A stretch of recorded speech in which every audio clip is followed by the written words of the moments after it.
Guys, binigyan kami ng fish, guys. Binigyan ako ng fish. Kasi ako lang naman ang kakain yan. Oh, ayan. Uy, gumagalaw pa. Buhay pa eh. Crappie yan.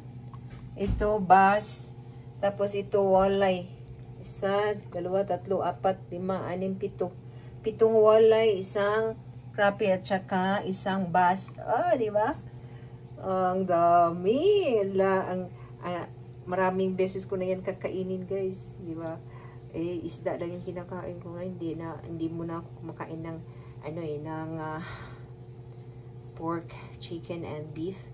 So, isda lang muna ang kinakain ko at saka gulay at prutas. So, yan.